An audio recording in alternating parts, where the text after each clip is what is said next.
Pemirsa, menutup tahun 2024, kasus kematian Afif Maulana, remaja yang ditemukan tewas di bawah jembatan Batang Kuranji, Padang, dinyatakan dihentikan. Penghentian penyelidikan kasus Afif menambah luka dan kesedihan bagi keluarga. Kemana dan bagaimana lagi keluarga harus mencari keadilan? Untuk membahas topik ini kami sudah tersambung dengan Direktur LBH Padang, Indira Suryani, pengamat kepolisian Bambang Rukminto, serta pakar hukum pidana Teuku Nasrullah. Selamat sore Ibu dan Bapak, terima kasih sudah hadir. Sore. Bu Indira, Pak Nasrullah, Pak Bambang. Baik, Waalaikumsalam warahmatullahi wabarakatuh. Sebelum kita mulai dialog, saya akan tampilkan terlebih dahulu grafis berikut ini. Ini untuk sama-sama mengingatkan juga para pemirsa NTV bagaimana kasus Afif ini bermula dan bagaimana kasusnya saat ini. Baik, kita mulai dari peristiwa dimulainya pada tanggal 9 Juni 2024, Afif ditemukan tewas mengambang di bawah jembatan Batang Kuranji, tepatnya pada pukul 11.55 waktu Indonesia Barat. Berikutnya, saat ditemukan, kondisi jenazah Afif mengalami patah 6 tulang rusuk, paru-paru robek 11 cm, luka lebam pada bagian punggung, ada luka lebam di tangan dan juga di perut, serta di bagian belakang. Berikutnya, hasil investigasi LBH Padang. Aditya, teman yang membonceng Afif, melihat Afif dikelilingi aparat kepolisian yang memegang rotan. Aditya kemudian dibawa ke Polda Sumbar dan tidak melihat Afif lagi. Hasil investigasi LBH Padang berikutnya adalah Afif diduga tewas akibat penganiayaan karena di tubuhnya ditemukan sejumlah luka lebam, ada bekas sundutan rokok hingga bekas jejak sepatu orang dewasa. Kemudian menurut Polda Sumbar, Afif meninggal karena melompat dari atas jembatan Batang Kuranji. Polda Sumbar menepis adanya penyiksaan kepada korban. Luka pada korban berupa lecet atau goresan akibat korban melompat dari jembatan. Polda Sumbar juga membenarkan ada 17 anggotanya melakukan pelanggaran SOP dalam insiden pencegahan tawuran di Padang, namun tidak terkait pada kematian Afif, melainkan hanya melanggar kode etik. Kemudian ekshumasi jasad Afif dilakukan pada 8 Agustus 2024, ini atas permintaan keluarga.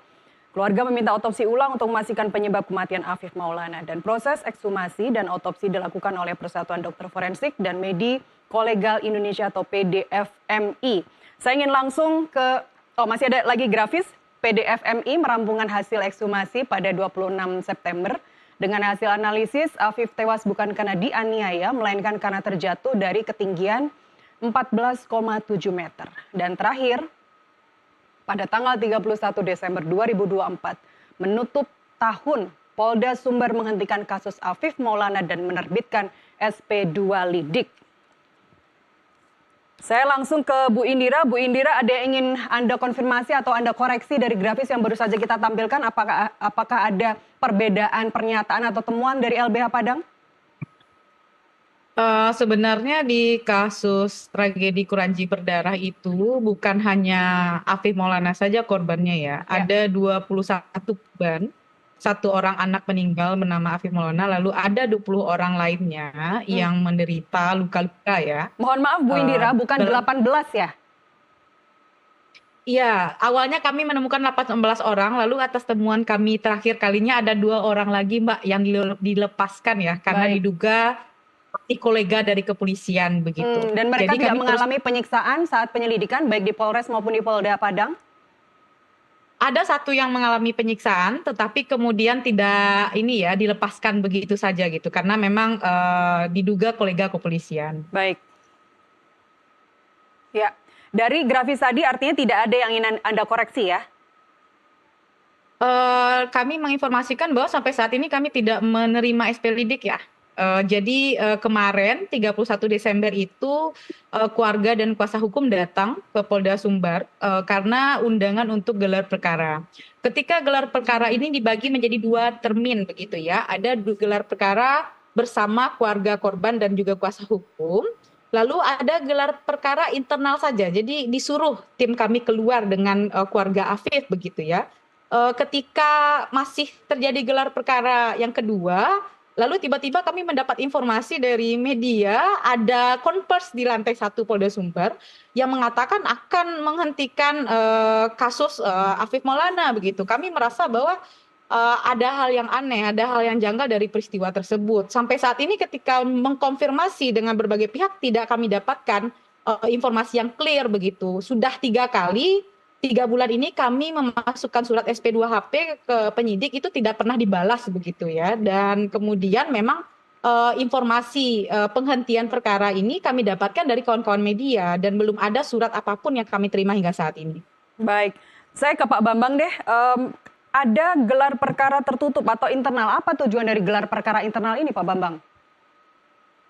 Saya kurang tahu kalau ini gelar perkara tertutup. Seharusnya sebuah gelar perkara itu harus dihadiri oleh keluarga korban atau kuasa keluarga korban.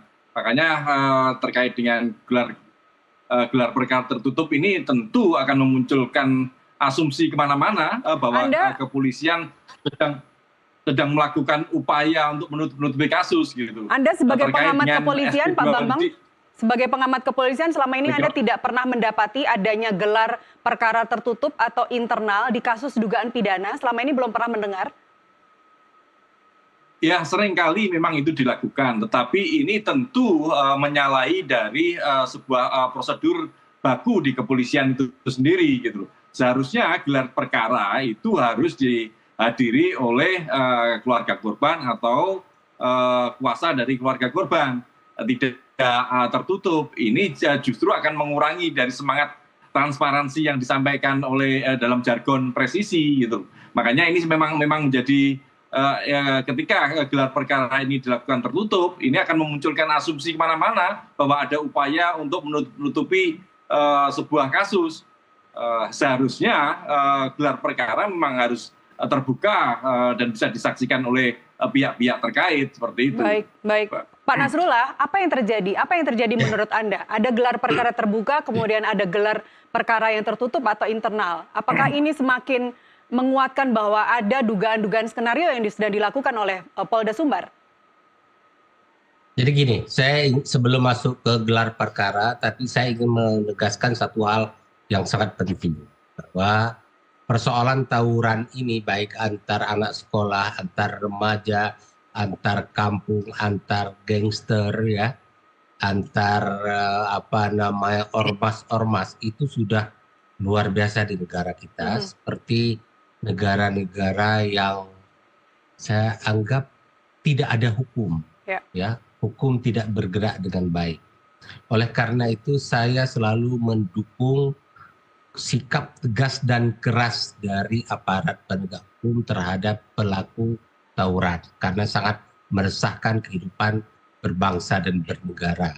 Namun bukan berarti keras di sini bukan berarti dengan kekerasan, apalagi tindakan brutal. Tegas dan keras maknanya hukum harus ditegakkan dengan benar-benar, tidak pandang bulu, ya. Dan tidak ada perbedaan warga negara, anak pejabat, apalagi anak penegak hukum. Apalagi misalnya kadang-kadang nggak enak ini anak orang susah atau apa, tidak. Setelah dilakukan pembinaan, mereka tidak terobati, tidak berubah. Nah, tindak tegas. Nah, kemudian sebenarnya kayak kepolisian, kan ada intel. Ya. Siapa pelaku tawuran? Itu siapa saja, kelompok mana saja yang sering melakukan tawuran. Itu kan intel bisa bergerak.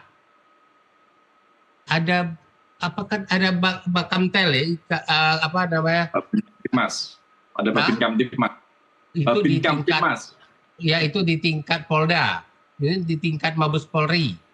Terus Bakamtel, kalau Bakamintel, pokoknya begitulah saya, yang dipimpin oleh Bintang 3. Itu seharusnya mencari siapa saja di setiap kampung itu pelaku tawuran. Terlepas dari dugaan adanya penyiksaan, adanya kasus pidana atau tidak dalam kasus ini, Pak Nasrullah, apa yang baru saja Anda sampaikan itu, Anda mau meng-highlight bahwa apa yang dilakukan oleh Polda Sumbar atau Polsek Kuranji dalam hal ini, dalam melakukan penertiban peserta atau remaja yang hendak tawuran, itu sudah benar atau tidak? Saya ingin mengatakan itu tindakan yang keliru. Jika benar apa yang dikatakan oleh Bu Indra ya, ada 20 orang, 1 meninggal, 20 yang terlibat di dalam tindak kekerasan, satu tidak dilakukan kekerasan karena anak polisi setempat, satu lagi dan ini kan perilaku yang tidak benar. Mereka seperti tidak punya anak. Coba bayangkan kalau anak-anak mereka dilakukan tindak kekerasan, pasti teriak. Baru ditahan aja sudah turun orang tuanya. Apakah anak orang lain boleh kita tindak dengan kekerasan, dengan brutal? Pak Kapolri, jangan biarkan polisi itu melenceng dari tugas aparat penegak hukum. Pak Kapolri, bina mereka, jangan menjadi tontonan-tontonan yang tiap hari yang diberitakan tentang kekerasan-kekerasan yang dilakukan oleh aparat penegak hukum. Kalau Anda tidak mampu membina, Anda mundur.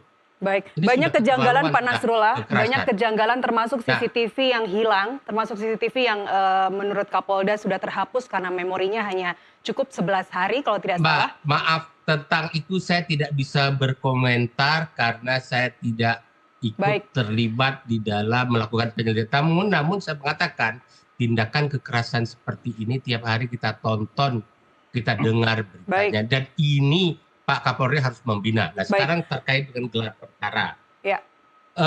Gelar perkara itu ada yang sifatnya internal toh untuk ditingkatkan kasus ini dari lidik ke dik. Ada yang melibatkan para pihak, ya. Tapi kalau kasus yang seperti ini kan para pihaknya hanya dua. Para pihaknya adalah pelapor, ya, yang notabene adalah korban. Meskipun mungkin dia tidak melapor karena bukan delik aduan, ya. Satu lagi adalah aparat penegak hukum yang ada di lapangan. Coba bayangkan kalau sistem sekarang ini dipertahankan, maka rakyat tidak menemukan keadilan. Oleh karena itu saya selalu bersuara terhadap dugaan, sekali lagi saya katakan, dugaan-dugaan pelanggaran hukum oleh aparat penegak hukum yang notabene seperti tindakan penyelidikan dan penyidikan tidak boleh dilakukan oleh institusi itu karena nanti akan tidak menemukan keadilan. Boleh saja mungkin mereka melakukan tahap awal, ya seperti ini. Begitu dihentikan penyelidikan, rakyat mau apa sekarang? Jadi seperti negara tidak punya hukum. Oleh karena itu harus ada di setiap provinsi itu lembaga penyelidik independen. Baik. Yang nantinya setelah diputuskan di situ, kalau ada ketidakadilan dan ketidakpuasan para pihak, dibawakan ke lembaga independen itu. Baik. Nah, memang omongan saya ini dianggap terlalu muluk-muluk, nggak masuk akal. Tapi ini tidak ada pilihan. Negara sedang mengalami ini. Kita melihat begitu banyak fakta-fakta. Nah, kalau gelar perkara itu, ya tentu para pihak diundang oleh pihak kepolisian, didengar, setelah didengar diajukan perdebatan, ketika putusan diambilkan, ya tidak dilibatkan lagi para pihak. Ya memang itu internal kepolisian. Tetapi ketika ada ketidakadilan seperti ini, solusinya apa? Nah, kita mau masuk ke lembaga pra-peradilan, maka itu akan dinyatakan bahwa penghentian penyelidikan bukan ranah lembaga pra-peradilan. Tapi kalau saya menyarankan pada Bu Indra, upayakan Pra-peradilan. masukkan itu. Baik. Kita uji, kita mencari keadilan. Ya. Karena faktanya terjadi perubahan-perubahan sikap hakim demi sebuah keadilan, Ya. demi tegaknya hukum. Saya langsung tanyakan ke Bu Indira. Kalau tidak, kita mengalami terus-terusan kayak begini. Baik, terima kasih Pak Nasrullah. Saya langsung tanyakan ke Bu Indira, apakah saran dari Pak Nasrullah tadi untuk mengambil pra-peradilan, untuk mengambil pra-peradilan akan dilakukan? Saya setuju ya sama Pak Nasrullah tadi. Poinnya adalah ketika dihentikan penyelidikan itu tidak ada upaya saluran hukum yang disediakan oleh negara untuk menguji apakah memang benar proses penghentian penyelidikan itu sesuai dengan prosedur. Ini bukan kasus pertama kami ya menghadapi situasi penghentian penyelidikan. Di penghentian penyelidikan pengalaman LBH kami pernah memprapit dan kami pernah menggugat secara dipetut gitu. Tetapi memang belum ada keberhasilan. Di kasus Afif sendiri saat ini sebenarnya kami lebih akan melakukan penggalian fakta-fakta tambahan. Walaupun kami sudah menghadirkan 2 saksi yang melihat Afif. saat kejadian dan kemudian bertemu dengan polisi gitu. Artinya kami sudah mengetahui bahwa Afif itu dalam pengawasan polisi. Kami nggak percaya seutuhnya Afif itu tidak diketahui keberadaannya oleh polisi begitu. Karena hasil investigasi kami 2 orang anak ini sudah kami bawa gitu. Dan kami jadikan saksi dan bahkan kemudian ada tanda-tanda kekerasan di bagian depan tubuh korban yang kemudian juga ditemukan. Nah, ketika proses ekshumasi, hasil ekshumasi yang disampaikan Dokter Ade, ketika keluarga bapak korban bertanya, kenapa di tubuh anak saya tidak ditemukan adanya air? Padahal dia matinya di dalam air. Lalu kemudian Dokter Ade menjawab dengan itu masih misterius. Jadi ini sebenarnya Mbak kejanggalan-kejanggalan yang terjadi yang kemudian meyakinkan kami bahwa ada problem yang bermasalah termasuk juga keengganan kepolisian Polda Sumbar memproses kasus penyiksaan 20 orang lainnya. Mereka sudah memproses secara etik tapi mereka tidak mau menaikkan pidana umumnya sampai saat ini sangat mudah untuk menaikkan kasus penyiksaan yang lain ya sebelum kasus Afif gitu. Tapi hingga saat ini tidak ada. Hanya etik. Karena dari awal kami sudah memperkirakan kasus ini akan dipotong, dibonsai habis-habisan oleh Polda Sumbar dengan menghentikan penyidikan kasus Afif dan 20 orang lainnya yang menjadi korban penyiksaan itu hanya sampai etik begitu. Nah ini yang kemudian yang kami lawan bahwa kami tidak ingin ada polisi-polisi jahat ada di institusi kepolisian sendiri. Bukan polisi seperti ini yang kami harapkan untuk kepolisian kita begitu. Anda mendampingi ke-20 remaja ini, Bu Indira. Saya akan kasih kesempatan ke Anda, Pak Nasrullah. Saya akan kasih kesempatan kepada Anda, Pak Nasrullah. 20 remaja ini didampingi juga oleh LBH Padang saat ini, Bu Indira? Ada 11 yang kami dampingi dan itu dalam kuasa hukum kami. Apakah selain yang dua yang sudah Anda gali keterangannya, meskipun yang satu lagi mengaku sebenarnya tidak kenal Afif begitu ya, tidak saling mengenal, tetapi mendengar suaranya ketika dia ikut diamankan polisi begitu. Apakah yang 11 orang ini mereka ada memberikan kesaksian baru terkait Afif? Mbak, sebenarnya di off the record-nya beberapa hal kami menemukan fakta-fakta bahwa mereka melihat dan mendengar itu. Tetapi ada ketakutan. Saya jujur saja. Kenapa kami sangat yakin? Karena ada beberapa petunjuk video yang kami sinkronkan dengan cerita-cerita mereka dan dari cerita-cerita itu, sebenarnya ketika kami menguji coba saat itu dengan menanyakan apa baju yang dipakai, bagaimana keadaan waktu itu, dan kami berusaha juga melakukan gelar perkara ya di tempat kejadian di pukul 3:30 pagi. Bukan hanya itu, bahkan kami mencoba untuk menjatuhkan karung berisi 40 kilo untuk ke bawah. Terdengar nggak sih dentuman sampai ke atas? Itu terdengar loh Mbak. Jadi bukan LBH Padang juga tidak main-main di kasus ini. Kami juga menalar, menguji coba, melihat TKP langsung. Kalau Kompolnas datang 3:30 pagi, LBH juga datang 3:30 pagi bersama keluarga. Kami menjatuhkan karung berisi 40 kilo itu apa yang terjadi, apa yang kami dengar begitu. Tapi ada beberapa saksi jujur tidak mau Mbak menjadi saksi. Bahkan ada satu saksi dewasa yang kami temui itu, dia mengatakan tidak ada yang jatuh ke bawah. Dia dari bawah saat itu dan sempat ke atas. Coba Mbak. Nah ini yang kemudian kami juga memberikan informasi-informasi ini ke Komnas HAM. Harapan kami Komnas HAM bisa lebih independen untuk menemukan orang-orang ini, membujuk mereka untuk memberikan keterangan yang sesungguhnya. Baik. Karena ini bukan upaya main begitu. Bu Indira. Tapi memang ini adalah ketakutan dari saksi-saksi terhadap kasus ini karena takut berurusan dengan polisi. Ya. Itu yang kami temukan. Ya, jangankan anak-anak yang diduga tawuran, kita sendiri juga takut sama polisi kalau caranya seperti ini. Bu Indira, dalam video yang dirilis oleh Samapta Polsek Kuranji, itu ada 18 anak, tapi salah satu di antara mereka itu tidak ada Afif. Bagaimana penjelasannya di 18 anak yang dijejer-jejer, suruh duduk di jembatan itu salah satunya nggak ada Afif. Afif di mana saat itu? Mbak, yang dijejer di jembatan itu ada 7 orang yang terlihat kan. Ada 1 orang berinisial M. Dia tuh juga ada di situ. Tapi kemudian di salah satu foto dia tidak ada dan dia dilepaskan. Kenapa dia dilepaskan? Usut punya usut, ternyata yang bersangkutan punya dari koleganya kepolisian. Baik. Dia tidak masuk Mbak di 18 orang itu. Makanya kami katakan ada 2 orang lagi yang kami ketahui. Ya. Dia ada dalam proses itu diamankan tetapi dilepaskan tiba-tiba karena diduga kolega dari kepolisian. Baik. Begitu. Baik, sebelum saya temuan didapatkan begitu. Dan setelah itu pun Samapta juga merilis video bahwa yang diamankan jumlahnya 17 begitu ya. Ada inkonsistensi di sini. Sebelum saya ke Pak Bambang Rukminto, Pak Nasrullah silakan. Ya, Mbak, tadi saya sepakat sekali bahwa kasus penyiksaan ini bukan persoalan etik, bukan persoalan etika profesi ini. Ya. Ini persoalan kejahatan, penyiksaan oleh aparat penegak hukum terhadap mereka-mereka anak-anak kita yang diduga melanggar hukum. Kalau begitu mereka yang pelaku penyiksaan ini tidak layak dilabelkan istilah penegak hukum. Ya. Pak Kapolri, usut ini. Jangan biarkan ini seperti ini. Hancur lembaga kepolisian. Kita sayang dengan kepolisian. Kita butuh kepolisian. Ya. Semua kita hidup ini hari-hari kalau tidak ada kepolisian, hancur kita. Ya.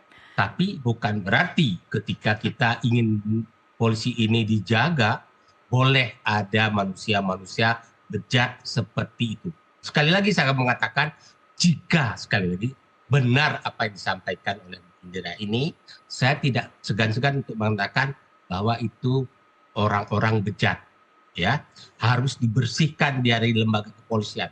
Kita cinta kepolisian, kita jaga kepolisian, kita bangun kepolisian kita menjadi polisi yang benar-benar presisi. Ya. Itu bukan hanya slogan, Pak Kapolri. Baik. Bangun polisi. Nah, kalau sekedar slogan, saya bisa membuat slogan yang jauh lebih bagus dari Anda terhadap lembaga kepolisian. Tapi apa artinya kalau itu hanya jualan citra? Ya, baik. Jangan biarkan negara kita ini terus-terusan dibangun dengan pencitraan-pencitraan, tapi di dalamnya busuk, ulat, penuh ulat, di luar dibungkus. Baik, Pak Nasrullah, rupa. Bu Indira dan Pak Bambang, kita jeda terlebih dahulu. Diskusi kita lanjutkan usai jeda pariwara berikut. Pemirsa, tetaplah bersama kami.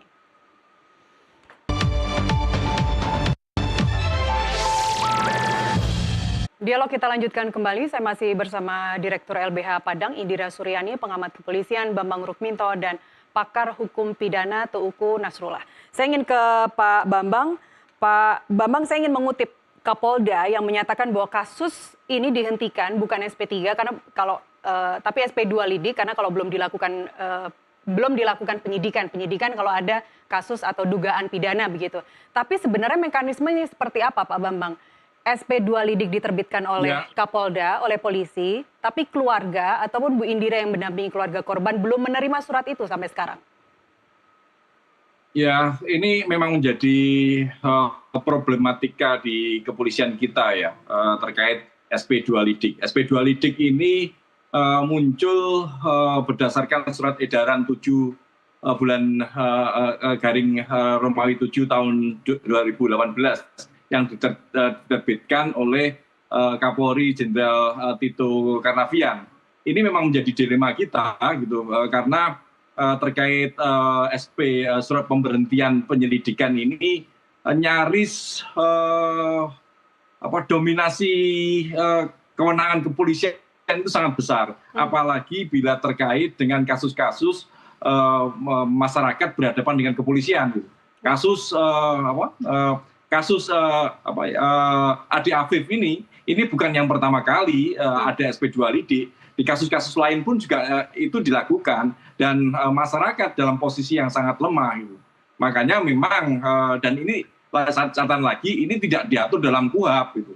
Makanya memang ini seharusnya memang SP2 lidik ini memang seharusnya sudah harus dihapuskan di kepolisian kita. Gitu. Karena memang sangat subjektif dari kepolisian sendiri ketika hak-hak korban yang diwakili oleh kuasa hukum ahli waris misalnya ini tidak terakomodasi dengan baik, tentu ini akan menjadi problem lagi seperti itu. Baik, Pak Bambang, sebenarnya kita semua sudah menduga gitu ya bahwa kasus ini akan dihentikan karena begitu banyak bantahan-bantahan dari Kapolda bahkan 1 hari setelah kasus ini viral begitu. Bahkan Kapolda sendiri mengancam siapa yang memviralkan kasus ini akan dicari. Nggak tahu sampai sekarang udah dicari, udah ketemu atau belum. Tapi yang saya ingin tanyakan adalah terlepas dari itu SP3 ataupun SP2 lidik, tapi mekanismenya seperti apa? Apakah polisi harus menyampaikan penerbitan surat itu ke keluarga atau minimal ke pendamping keluarga korban? Kalau sesuai dengan surat edaran yang ada beberapa prasyarat ya yang harus dilakukan untuk proses penyelidikan ini. Saya bacakan ya. Harus ada laporan di polisi, surat perintah tugas, surat perintah penyelidikan, pengumpulan bahan keterangan, pengumpulan dokumen, pendapat ahli jika diperlukan, dan ketujuh adalah laporan hasil penyelidikan. Nyaris tidak ada bantahan atau dari korban atau dari kuasa korban. Yang ada memang hanya sekedar laporan saja. Ini yang saya sampaikan tadi, bahwa ini nyaris hanya sekedar subjektivitas dari kepolisian saja, dan ini tentu akan mengurangi bahkan mematikan hak-hak dari korban seperti itu. Baik, apa masukan SP2 Anda? Licik ini harus segera dihapuskan. Harus dihapuskan, apalagi tidak ada di KUHAP. Kita jadi tidak ngerti harusnya mekanismenya seperti apa. Jadi apa saran Anda, Pak Bambang? Ya, satu, KUHAP kita ini memang harus segera dituntaskan terkait proses-proses penyelidikan maupun penyidikan, tanpa ada aturan baku untuk melindungi hak-hak masyarakat sipil. Baik. Kekerasan atau represivitas aparat melalui kewenangan yang diberikan negara kepada kepolisian ini akan terus terjadi. Kepada keluarga korban, apa saran Anda, Pak Bambang? Ya, sama seperti yang disampaikan Pak Nusratullah tadi. Sekarang ini mekanismenya hanya pra-peradilan saja, gitu. Karena kepolisian memang kewenangannya sangat besar, dan dengan berdasarkan surat edaran itu sudah merasa bisa melakukan apapun seperti itu. Makanya yang bisa dilakukan oleh keluarga korban maupun kuasa hukum ini hanya pra-peradilan saja. Gitu. Baik, dua pakar sebelah kanan dan kiri Anda, kalau saya lihat dari layar ini, layar di studio NTV, Bu Indira menyarankan Anda segera mendaftarkan untuk pra-peradilan. Apa persiapan Anda untuk itu? Ya, pertama ini Mbak, ada situasi politis yang kami lihat. Jadi ini pergantian Polda baru nih Mbak. Jadi kami akan mencoba komunikasi dulu dengan Polda baru. Hari ini sertijabnya. Jadi tadi komunikasi dengan orang tua Afif dan nenek kakeknya. Mereka ingin bertemu ke Polda baru dan menyampaikan fakta-fakta. Karena memang kami curiga ya, beberapa fakta-fakta yang kami berikan itu diabsurdkan begitu, fakta-fakta itu gitu, karena memang dalam proses ketika gelar perkara juga tidak disampaikan secara substansi, dan kami juga sekarang sedang bersengketa informasi ya dengan Polda Sumbar, yang kami meminta semua dokumen BAW, kami juga meminta dokumen ekshumasi lalu autopsi untuk supaya melengkapi semua hasil investigasi kami gitu, tetapi ditolak oleh Polda Sumbar. Dan sekarang kalau memang Polda Sumbar menghentikan penyidikan ini, kasih dong datanya semua ke LPH. Kenapa? Karena Anda tidak ada lagi alasan hukum Anda untuk menahan data-data itu berdasarkan pasal 17 Undang-Undang Keterbukaan Informasi Publik gitu. Ketika Anda menghentikan perkara ini, maka Anda berikan semua data-data yang kami mintakan itu, karena tidak ada kewajiban hukum lagi yang harus Anda jalankan berdasarkan Undang-Undang Keterbukaan Informasi Publik. Pertama, kami akan mengeliminir semua, mendapatkan semua identifikasi fakta-fakta baru Mbak, dan ada beberapa hal strategi lainnya yang kami siapkan. Dan jika memang pra-peradilan menjadi kesepakatan kami di tingkat kuasa hukum, juga akan kami jalankan. Yang jelas saya akan tegaskan bahwa kami tidak akan pernah menyerah di kasus ini, tidak akan pernah menyerah. Dan jangan mimpi Polda Sumbar untuk kami menyerah di kasus ini. Ya.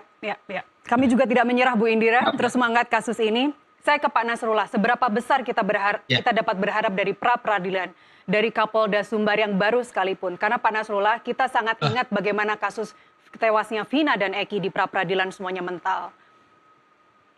Ya, gini, Mbak Indira, Anda di LBH, saya juga dulu aktivis di LBH Jakarta tahun 80-an. Ketika tahun 80-an saya di LBH Jakarta, kita terobos kesempitan dari ruang lingkup pra-peradilan dengan kita masukkan pra-peradilan terhadap penggeledahan, penyitaan, bahkan bukan sekali dua kali, terus-terusan kita coba akhirnya tembus tembok itu. Ya, kalau kita lihat di KUHAP, pra-peradilan hanya bisa dilakukan terhadap penangkapan, penahanan, penghentian penyidikan atau penuntutan, penggeledahan, penyitaan tidak bisa. Tapi kami terus labrak tembok itu, akhirnya terbuka. Jangan berhenti berjuang, Anda berjuang untuk kasus pra-peradilan dalam kasus ini bukan hanya untuk Afif ya, tapi untuk kepentingan bangsa dan negara.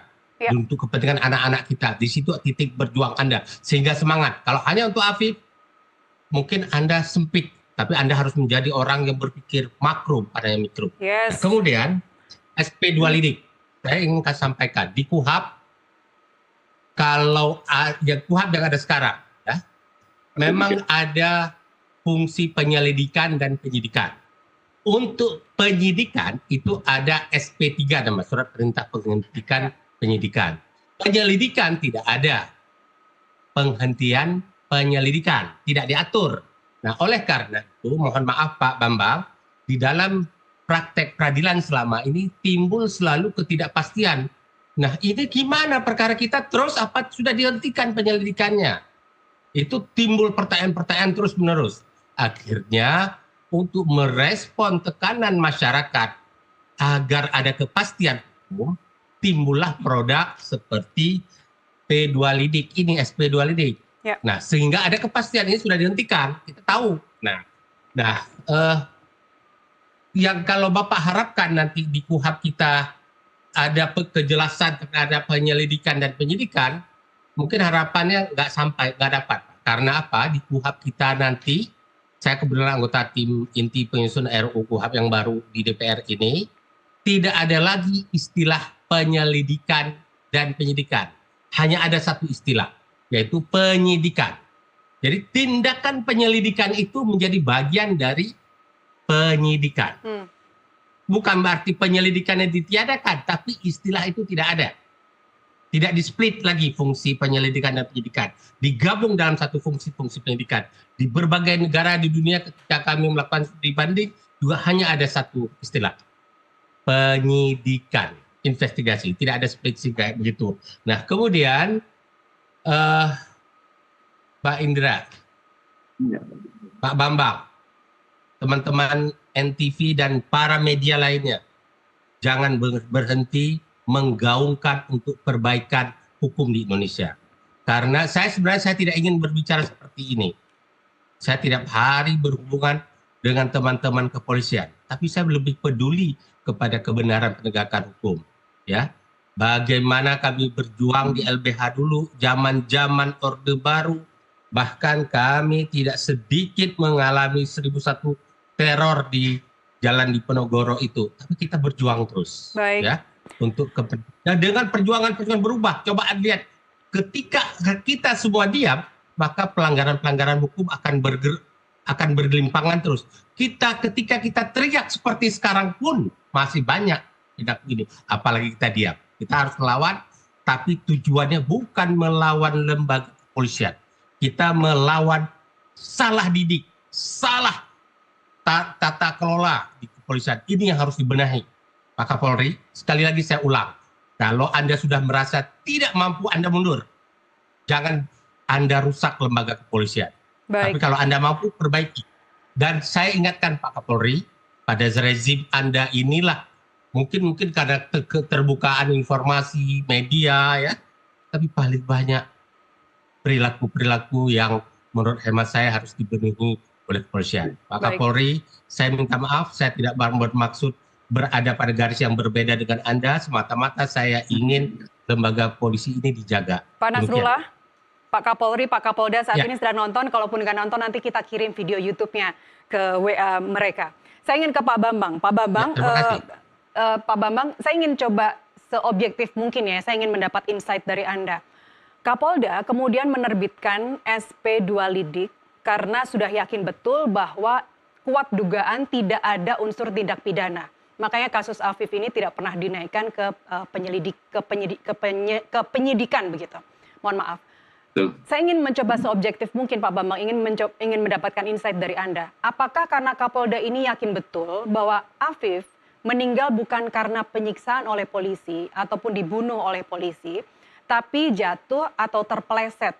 Ini diksi yang saya kutip dari Dr. Ade, dokter forensik yang melakukan ekshumasi terhadap Ananda Afif. Menurut Anda, Pak Bambang?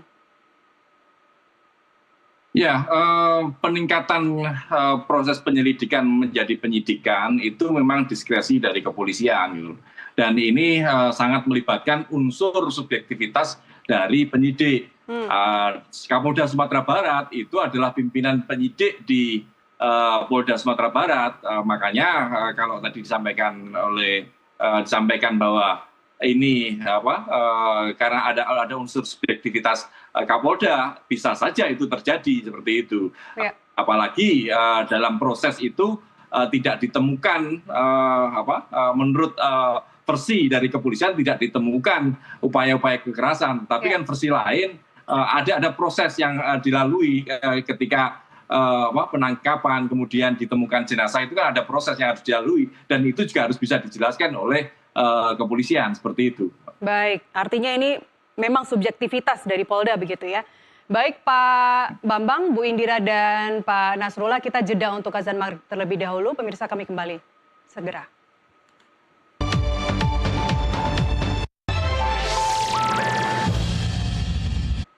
Pemirsa, kita lanjutkan dialog. Saya masih bersama Direktur LBH Padang Indira Suryani dan pakar hukum pidana Pak Teuku Nasrullah. Bu Indira, saya ingin langsung ke Anda. Terkait dengan diterbitkannya SP2 Lidik ini dari Polda Sumbar, apa tanggapan keluarga?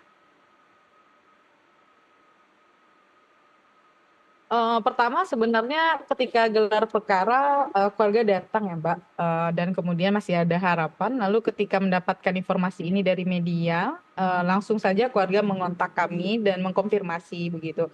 Karena sebelumnya beberapa bulan yang lalu kan juga dibilang seperti itu ya Mbak. Jadi memang ada niatan dari awal. Saya jujur mengatakan bahwa dari kesaksian keluarga, Afif itu kan ditemukan 15.55 gitu ya. Di sore hari ketika keluarga datang ke Polsek Kuranji itu sudah dikatakan melompat loh Mbak sebenarnya. Dia mengatakan anak ibu ini lompat dari jembatan. Siapa yang bilang Waktu itu persisnya? belum ada proses penyelidikan. Siapa yang bilang, Ibu? Polsek Kuranji. Keluarga anggota Polsek Kuranji itu marah-marah ke ibu korban dan keluarga korban yang lainnya, mengatakan bahwa anak ibu nih ikut tawuran, anak ibu nih loncat dari jembatan begitu. Itu sudah di framing seperti itu dari awal. 11.55 ditemukan mayat, itu sekitar jam 6 sore udah di framing begitu loh Mbak, ke keluarga korban begitu. Dan keluarga kan waktu itu tidak melakukan perekaman ya ketika Afif meninggal, dan sempat ketika akan membawa jenazah Afif ke setelah autopsi itu kan terjadi perdebatan hebat. Jadi keluarga tidak diperbolehkan memandikan, tidak diperbolehkan memperlihatkan kembali tubuh Afif, dan keluarga bersikeras gitu. Dan akhirnya keluarga memandikan. Di proses memandikan itulah dia melihat banyak tanda-tanda kekerasan di tubuh Afif, tetapi mereka memang tidak memoto gitu. Nah ini yang kemudian mereka berpikir kembali, masa iya anak saya lompat dari jembatan kayak gini ya, kalau tawuran kok nggak ada luka-luka sayatan begitu, kenapa lukanya trauma tumpul semua begitu. Jadi memang kemudian Kapolda kan tuh dari awal udah membangun framing tuh lompat sebelum ada keterangan saksian yang lain yang didapatkan saat itu. Selang beberapa jam itu, sekitar 6 jam Afif meninggal gitu, sudah dikatakan seperti itu. Lalu kemudian hingga saat ini keluarga memang tadi datang ke kantor dan kita tetap berkomitmen, keluarga berkomitmen penuh untuk berjuang di kasus ini begitu. Dan kami besok akan datang ke Polresta Padang bertemu penyidik, mengambil semua barang-barang Afif yang disita. Walaupun penyitaannya juga secara ilegal ya, tidak sesuai prosedur hukum begitu. Waktu itu keluarga mengatakan mau kita proses penyitaan ilegalnya, tapi keluarga mengatakan jangan dulu karena kita dukung dulu proses hukum yang dilakukan oleh kepolisian. Tapi kalau sekarang kami nggak mau lagi untuk kemudian menahan-nahan diri begitu, kami menjadi bahwa ketika kami memberikan kesempatan untuk kepolisian ini tidak bisa dipercaya begitu. Baik. Dan kami besok akan datang untuk mendapatkan barang-barang Afif yang disita oleh polisi secara ilegal. Ya, Komnas HAM juga membentuk tim investigasi, Ibu, atau apakah dari LBH Padang sudah berkoordinasi terkait langkah berikutnya?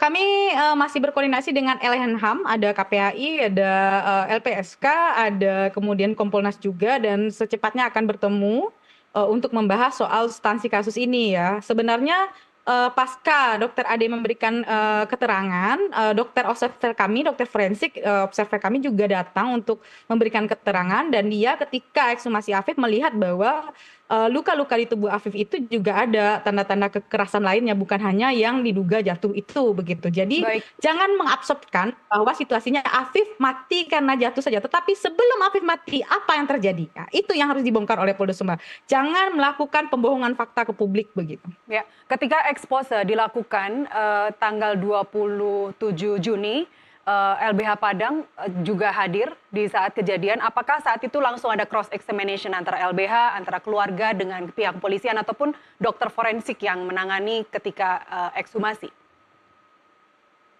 Jadi ketika proses ekshumasi Dokter Ade itu sangat tergesa-gesa, Mbak. Jadi mau 1 jam konvers itu baru diundang. Jujur waktu itu saya tidak bisa hadir, ada beberapa teman-teman yang bisa hadir dan kemudian keluarga juga hadir tergesa-gesa.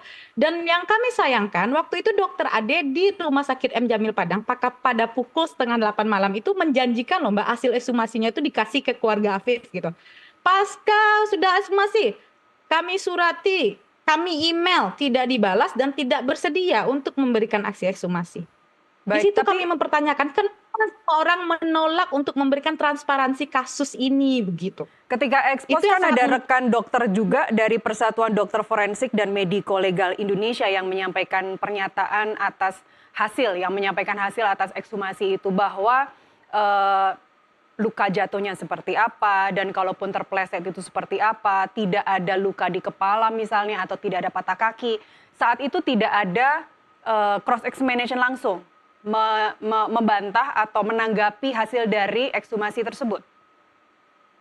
Oh, ada bantahan dari keluarga gitu. Keluarga menanyakan 2 hal. Pertama yang ditanyakan adalah bagaimana dengan temuan luka-luka di depan tubuh Afif. Jadi waktu itu kami sempat berbicara dengan dokter forensik observer. Jadi di bagian sini ya dikatakan itu ada patah tulang dan gigi Afif itu ternyata copot begitu. Dan itu sinkron dengan keterangan yang memandikan mayat Afif yang kami jadikan saksi bahwa saat dia memandikan mayat saat itu Afif itu keluar darah dari hidung dan mulutnya. Jadi ternyata ada patah di bagian sini, bagian depan mukanya begitu. Tetapi yang banyak diekspos itu oleh dokter Ade kan bagian belakang begitu ya. Ketika ditanya bagian depan itu tidak dijawab, Mbak. Dan itu lebih sering ke kiri, yang bagian kanan gimana gitu. Kanan kan juga ditemukan begitu, itu tidak dijawab. Itu tidak dijawab oleh dokter Ade dan kemudian juga mempertanyakan sebenarnya keluarga waktu itu mempertanyakan apakah di tubuh anak saya ditemukan air begitu. Kalau orang meninggal ditenggelam itu pasti ditemukan air dong gitu di dalam tubuhnya, alga dan sebagainya itu tidak ditemukan. Ketika ditanyakan kenapa itu bisa terjadi di anak saya begitu. Baik. Lalu dijawab itu masih misteri. Nah sebelumnya kami sempat berdiskusi ya, kalau dia kemudian tidak ada air yang tertelan oleh dia, kemungkinan dia matinya di darat begitu. Jadi kemungkinan itu juga dikatakan oleh keluarga bahwa kalau memang tidak ada air yang tertelan di dalam tubuh anak saya sangat yakin anak saya mati di darat dan baik. Sedianya sore ini tidak mati kami di juga air begitu dan itu menjadi keyakinan keluarga. Ketika itu ditanyakan ke serius gitu. Baik, sedianya sore ini kami juga mengundang Kabid Humas Polda Sumbar, Kombes Pol Dwi Sulistiawan, tapi tidak ada respons dari tadi pagi hingga saat ini. Kami hormati juga keputusan dari ataupun sikap dari Polda Sumbar untuk tidak bergabung dalam dialog kita sore ini. Pak Nasrullah, saya ke Anda, begitu banyak kejanggalan, termasuk TKP yang dirusak, TKP yang digeduk tanahnya, padahal belum selesai, penyelidikan belum selesai. Dari kejanggalan-kejanggalan yang begitu banyak dan seolah-olah terstruktur itu, Pak Nasrullah, apa tanggapan Anda? Kalau saya sih mengatakan kalau ada benar TKP dirusak, ini harus disidangkan kembali tentang obstruction of justice, ya. Tetapi sekali lagi kemana kita harus memperjuangkan itu. Nah, tadi saya menarik ini tentang misteri air yang ada di dalam paru-paru. Kita belajar, ada pelajaran dulu mata kuliah kedokteran kehakiman atau disebut juga forensik. Ya, kalau orang sudah meninggal itu tidak mungkin ada udara atau air di dalam paru-paru. Nah, memang ini misteri. Nah, sama misterinya dengan terbitnya SP2 Didik. Iya. Sama misterinya lagi tentang terhadap SP2 Lidik, apa upaya hukum untuk kita bisa melawan. Ya, saya ingin katakan bahwa Anda tahu kalau ada keputusan putusan hakim yang kita tidak puas, kita bisa melawan tidak? Bisa kan, banding. Nggak puas lagi tingkat banding, kasasi. Bahkan di tingkat hakim agung tidak puas, kita masih disediakan mekanisme hukum yaitu PK untuk mendapatkan keadilan. Begitu juga terhadap surat dakwaan penuntut umum. Masih bisa diuji oleh hakim nanti. Nah, tapi lembaga penyelidikan ini dihentikan, apa produk hukum untuk melawan? Ini berarti ada masalah dengan hukum kita. Yang saya mengatakan misteri SP2 lidik. Ya karena apa? Kita tidak ada produk hukum yang bisa kita gunakan. Ya. Seharusnya kalau saya mengatakan undang-undang ini itu menjadi perhatian bagi DPR Komisi 3 ini. Ya, ketika Anda bahas RUU KUHP itu nanti atur sistem bahwa kalau kejahatan itu diduga dilakukan oleh aparatur kepolisian, maka sebaiknya penyelidikan dan penyidikan yang dilakukan oleh kepolisian, jika para pihak tidak puas, maka perlu dibentuk lembaga independen yang tetap di setiap provinsi demi kita bawa kasus itu ke sana. Karena apa? Kejahatan-kejahatan yang dilakukan.